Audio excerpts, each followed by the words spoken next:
इस कहानी की शुरुआत में हम बेन को देखते हैं। उसको नींद नहीं आ रहा होता है और वो छटपटा रहा होता है। तभी उसके हाथों से मिस्टर स्मूदी नीचे की तरफ गिर जाता है। काफी सोने की कोशिश करता है लेकिन उसको नींद नहीं आता। लेकिन तभी ऊपर से एक अजीब क्रिएचर उसके चेहरे की तरफ आने लगता है, जिसको बेन देख लेता है। लेकिन उससे पहले वो अजीब क्रिएचर बेन के चेहरे पर चिपक जाता है और बेन इधर उधर जाने लगता है। बेन उस क्रिएचर्स के अपने हाथों से काफी निकालने की कोशिश करता है लेकिन हाथों से निकल नहीं पाता और इसीलिए वो ओमेटिस को यूज करता है और एनर्जी में ट्रांसफॉर्म होता है। फिर भी वो हाथों से खींचने की कोशिश करता है लेकिन वो नहीं निकलता। इसी वजह से एनर्जी एक ब्लास्ट करता है। इस ब्लास्ट से उसके चीथड़े चीथड़े उड़ जाता है और वो क्रिएचर्स बेन के चेहरे से निकल जाता है। अब बेन नॉर्मल फॉर्म में आता है। इससे वो काफी डर गया था और वो सीधे जाता है मिरर के पास और अपने चेहरे को देखता है और वो कहता है कि मैं ठीक हो गया, लगता है कि एक बुरा सपना देख लिया मैंने। तभी वो बेड की तरफ जाता है और टीवी ओपन करता है लेकिन टीवी में कोई भी विजुअल नहीं दिख रहा होता है। वो बार बार कोशिश करता है लेकिन टीवी ओपन नहीं होता। बेन खुद को कहता है कि मैं ज़ॉम्बी सीरीज देख के अपने मैन को शांत करना चाहता था लेकिन टीवी तो ओपन ही नहीं हो रहा। और वो बेड की तरफ जाता है और सोने की कोशिश करता है लेकिन वो सो नहीं पाता और इसीलिए मॉम और डैड की रूम की तरफ वो जाने लगता है। लेकिन रास्ते में मिस्टर स्मूदी को वो कुचल देता है और इसको इग्नोर करते हुए मॉम और डैड की रूम पर पहुंच जाता है। वहां पर दरवाजा खोलने के बाद उसकी मॉम और डैड वहां पर नहीं होते। ये देख के वो हैरान होता है कि आखिर मॉम और डैड किधर गए और वो इधर उधर सभी दरवाजे को खोल लेता है। तभी बेन के घर पर एक डीएनए एलियंस होता है, जिसको देख के वो डर जाता है और कहता है कि तुमने मेरी मॉम और डैड को क्या किया, बताओ मुझे। लेकिन डीएनए एलियंस कुछ भी नहीं बोलता और वो हमला करने लगता है। बेन उससे बच जाता है और फौरन से ट्रांसफॉर्म होकर उसकी काफी पिटाई करता है और घर से दूर फेंक देता है। और बेन भी बाहर निकलकर कहता है कि मैं तुमसे हिसाब बराबर करके रहूंगा और उछलते हुए जाके उसकी बुरी तरीके से पिटाई करता है। इन दोनों के बीच में काफी बड़ी लड़ाई चलती है। इस लड़ाई में काफी नुकसान होता है लेकिन तभी डीएनए एलियंस गायब होता है। यह देख के बेन हैरान होता है और वो अपनी नॉर्मल फॉर्म में आता है और कहता है कि आखिर यहाँ पर क्या हो रहा है, मुझे कुछ समझ नहीं आ रहा। मेरा मॉम और डैड भी नहीं है और मैंने इतना तोड़फोड़ किया लेकिन कोई भी यहाँ पर बाहर नहीं निकला, कुछ तो अजीब हो रहा है। बेन काफी सोचने के बाद ग्वेन के घर पर जाने की ट्राई करता है लेकिन उसको समझ आता है कि ग्वेन को रात में जाने की उसकी इजाजत नहीं है और इसीलिए वो केविन को कॉल करने की कोशिश करता है लेकिन केविन को कॉल नहीं लगता। इससे उसको और भी टेंशन होने लगता है और सोचता है कि मैं कार से केविन के घर तक चले जाता हूँ। लेकिन तभी उसकी कार को दो टुकड़े में करते हुए उसके सामने बिल गेट्स आता है। इसको देख के वो हैरान होता है और बिल गेट्स को पूछता है कि विल गेट्स तुम कहां से टपक गए। इस बार भी विल गेट्स कुछ भी नहीं बोलता। ये देख के बेन और भी हैरान होता है और विल गेट्स धमाधम उसके तरफ हमला करते जा रहा था। बेन भी अब एलियंस में ट्रांसफॉर्म होता है और उसके साथ लड़ाई करता है। दोनों के बीच में काफी लड़ाई चलती है। बिल गेट्स उसको मारना चाहता था। बेन भी अब उसको जीत नहीं पाता, इसीलिए वो अल्टीमेट स्पाइडर मंकी में ट्रांसफॉर्म होता है और विल गेट्स को एक दो बक्सिन मार देता है। लेकिन विल गेट्स गुस्से में उसको एक पंच मारता है जिससे बेन काफी मीलों दूर जाके गिर जाता है। बेन की इतनी बुरी हालत होने के बाद वो अपनी नॉर्मल फॉर्म में आता है और बेन उठ के इधर उधर जाने वाला होता है लेकिन तभी वहां पर फिर से बिल गेट्स पहुंच चुका होता है। बेन की ओमेटिक्स की चांस भी खत्म हो गया था और इसीलिए बेन कहता है कि बिल गेट्स तुम्हें आज क्या हुआ है, तुम कुछ भी नहीं बोल रहे हो, कुछ टाइम के लिए रुको, मेरी ओमेटिक्स चार्ज हो रहा है। लेकिन विल गेट्स काफी गुस्से में उसकी तरफ बढ़ने लगता है। बेन भी भागते हुए रोड की तरफ जाने लगता है। दूर से एक गाड़ी आ रहा था। बिल गेट्स रोड में खड़ा होता है और वो गाड़ी विल गेट्स की तरफ टक्कर मारता है लेकिन बिल गेट्स तभी गायब होता है। ये देख के बेन को और भी कंफ्यूज होता है कि आखिर मेरा साथ क्या हो रहा है और उस गाड़ी के अंदर ड्राइवर भी नहीं था। अब वो केविन को ढूंढने के लिए उसके घर की तरफ चलते हुए यहाँ पर पहुंच जाता है। बेन बाहर बैठ के केविन को काफी बुलाता है लेकिन कोई आवाज ना आने की वजह से वो शटर को खोल देता है और वहां पर देखता है वहां पर उसकी गाड़ी था लेकिन केविन लेविन नहीं था। वो सोचता है कि केविन लेविन अगर किधर भी गया होता तो उसको अपनी कार लेके जाता। तभी वहां पर एग्रीगर भी पहुंच चुका होता है और बेन को देखता है। बेन भी एग्रीगर को देखता है और कहता है कि तुम नॉलवेट से वापस कब आए। अब बेन भी अब स्टार लॉर्ड में ट्रांसफॉर्म होता है और एग्रीगर के ऊपर हमला करता है। इस बार भी एग्रीगर कुछ भी नहीं बोल रहा होता। एग्रीगोर स्टार लॉर्ड के चेहरे को दूर फेंक देता है, लेकिन बेन उसको हरा देता है।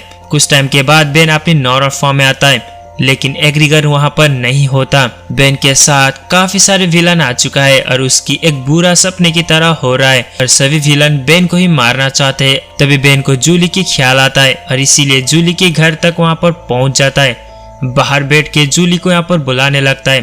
तभी दरवाजा खोलता है और वहां पर जूली भी होती है और जूली को देख के वो काफी खुश होता है और उससे गले मिलता है और सब कुछ उसको बता देता है। लेकिन जूली कुछ भी नहीं बोल रही थी, सिर्फ उसकी तरफ यहाँ पर अट्रैक्ट होता है और वो ट्रांसफॉर्म होती है एक रोबोट में, जिसको देख के बेन कहता है कि जूली तुम्हें आज हुआ क्या है और सभी लोग को हुआ क्या है। जूली कुछ भी नहीं बोलती और बेन की तरफ हमला करती है। बेन भी एलियंस में ट्रांसफॉर्म होकर उसके साथ लड़ाई करता है, लेकिन जूली बेन को बुरी तरीके से मारती है और बेन भी अब सेल्फ डिफेंस करते हुए उसके तरफ अटैक करता है और काफी अटैक करने के बाद जूली को दूर फेंक देता है, लेकिन जूली आसमान में गायब होती है। अब बेन को तो कुछ भी समझ नहीं आ रहा था, क्योंकि सभी लोग मुझसे कुछ ही टाइम के लिए लड़ते, उसके बाद सभी लोग गायब होते और इसी का आंसर पता लगाने के लिए ग्वेन टेनिसन के घर पर जाने के लिए केविन की कार लेके चले जाता है। रास्ते में वो काफी कुछ सोचता है कि आखिर मेरा साथ हो क्या रहा है, क्योंकि सभी लोग अचानक हमला करते हुए गायब हो रहे। तभी जंगल के बीच में एक इंसान उसको लिफ्ट मांग लेता है, लेकिन तभी बेन मना करता है, कहता है कि कोई भी विलन होगा और वो मुझसे हमला करेगा, मैं उसको लिफ्ट नहीं दूंगा। फिर से दूर जाने के बाद वो इंसान उसको लिफ्ट मांग लेता है। देख के हैरान होता है कि आखिर पीछे मैंने छोड़ा वो इंसान फिर से आगे कैसे आ गया। फिर भी वो उसको लिफ्ट नहीं देता, लेकिन तीसरी बार उसके सामने ही आता है और बेन उसको बचाने के लिए कार को जंगल की तरफ छोड़ देता है। तभी वो इंसान कोई नए प्रोफेसर हैक्स होता है। बेन उसको पकड़ता है और उसको हरा देता है, लेकिन वो यहाँ पर गायब होता है। ये देख के हैरान होता है।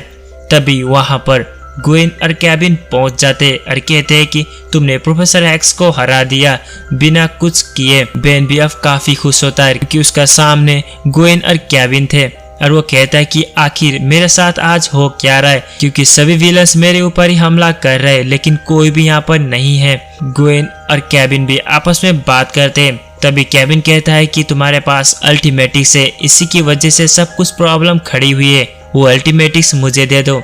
ये बात सुन के बेन हैरान होता है कि आखिर केविन और ग्वेन को मेरी अल्टीमेटिक्स क्यों चाहिए। केविन और ग्वेन मिलके बेन की अल्टीमेटिक्स को छीनने की कोशिश करते हैं और बेन टेनिसन इससे बचने के लिए एलियंस में ट्रांसफॉर्म होता है और यहाँ से भाग जाता है। ग्वेन कहती है कि हमें उसे पकड़ना होगा और उसकी अल्टीमेटिक्स को छीनना होगा और उसका पीछा करने लगते हैं। बेन काफी दूर आ गया था, लेकिन उसके सामने केविन उसका इंतजार कर रहा होता है और केविन उसको पकड़कर कहता है कि बेन टेनिसन तुम्हारी अल्टीमेटिक्स मुझे दो। बेन मना करता है, अगर तुम असली में ग्वेन और केविन होते तो ये सब नहीं करते। लेकिन तभी केविन कहता है कि सारी मुसीबत अल्टीमेटिक्स से, अल्टीमेटिक्स मुझे दे दो। तभी वो अपनी अल्टीमेटिक्स की सारी पावर को इकट्ठा करता है और वो बन जाता है अल्टीमेट केविन 11।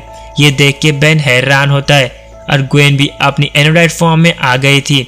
ग्वेन कहती है कि तुम्हारी वजह से सब कुछ प्रॉब्लम खड़ी हुई है और ये अल्टीमेटिक्स उतार कर मुझे दे दो। बेन मना करता है, क्योंकि मुझे अल्टीमेटिक्स मिली थी, मैं किसी को भी नहीं दूंगा। वो एलियंस में ट्रांसफॉर्म होता है और केविन को मार देता है।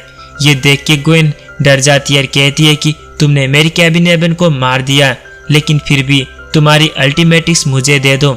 ये बात सुन के बेन नॉर्मल फॉर्म में आता है और कहता है, तुम्हें कब से फिक्र होने लगी अल्टीमेटिक्स की, तुम तो केविन को पसंद करती थी। बेन को अब सब कुछ समझ आ चुका था कि ये एक भ्रम है, क्योंकि ग्वेन असली में होती तो ये सब नहीं करती। और ग्वेन को वो सोन फायर में ट्रांसफॉर्म होके पकड़ लेता है और कहता है कि तुम अगर ग्वेन होती तो ये सब कुछ नहीं कहती, तुम कौन हो, तुम अपनी ओरिजिनल फॉर्म में आ जाओ। तभी वो ट्रांसफॉर्म होता है एल्पिडो में। यहाँ पर सब कुछ जो भी हो रहा था वो एल्पिडो ने कर रहा था बेन के साथ, ताकि उसकी अल्टीमेटिक्स को छीन सके। बेन को भी सब कुछ समझ आ गया था कि ये सारा कुछ एल्पिडो का काम था और इस टाइम लूप से वो निकल गया है। और बेन कहता है कि तुम जितने भी बार मुझसे हमला क्यों ना कर लो, लेकिन तुम हारोगे। एल्पिडो कहता है कि तुम्हारी अल्टीमेटिक्स को मैं छीन कर रहूंगा। वो फास्ट ट्रैक में ट्रांसफॉर्म होकर यहाँ से भाग जाता है। बेन भी अब फास्ट ट्रैक में ट्रांसफॉर्म होकर इसका पीछा करने लगता है। बेन उसका ही घर में पहुंच जाता है। वहां पर एल्पिडो छुप रहा था ताकि बेन को हराकर वो अल्टीमेटिक्स को छीन सके। अब दोनों के बीच में यहाँ पर लड़ाई चलती है। इस लड़ाई में बेन को सब कुछ पता था कि मैं एक सपने में हूँ और इसीलिए कोई भी एल्पिडो अटैक करता है तो उससे यहाँ पर कुछ भी नुकसान नहीं होता। इससे एल्पिडो यहाँ पर समझ जाता है कि बेन इस जाल से यहाँ पर निकल गया है। तभी वो वही क्रिएचर्स अपने हाथों से निकालता है और बेन को यहाँ पर लगाने के लिए आगे बढ़ता है, लेकिन तभी उसी मिस्टर स्मूदी में वो फिसल जाता है और वो क्रिएचर्स उसका ही सर पर यहाँ पर चिपक जाता है। फिर हमें दिखाया जाता है बेन, टेनिसन, गोइनर, केविन को एक साथ। यहाँ पर एल्पिडो भी था, उसके चेहरे पर वही क्रिएचर्स था। बेन दोनों को कहता है कि मैं जब सोकर उठा था तो एल्पिडो यहीं पर गिरा हुआ था। केविन कहता है कि एक भयानक सपने दिखाने वाला अजीब क्रिएचर्स है। अब ये एल्पिडो के साथ लग गया है तो ये काफी बुरा है, क्योंकि अब एल्पिडो के साथ सबसे बुरी सपना आने वाला है। बेन गोइंग को कहता है कि किसी एल्बन साइंटिस्ट को लेके आ जाओ ताकि इसके चेहरे से इस क्रिएचर्स को निकाल सके। तब यह हमें दिखाया जाता है एल्पिडो को यहाँ पर क्या सपना आ रहा था। सारी अल्टीमेट एलियंस एल्पिडो को मारने के लिए आगे बढ़ रहे होते हैं। तब इसी के साथ ये असम एपिसोड खत्म होता है। तो ये एपिसोड आपको कैसा लगा कमेंट में जरूर से बताना, और नए हो तो चैनल को सब्सक्राइब करके जाना। और आप सभी लोगों को नए नए एपिसोड लेके आ रहा हूँ और एपिसोड को देख के एंजॉय करना। तब तक के लिए बाय बाय।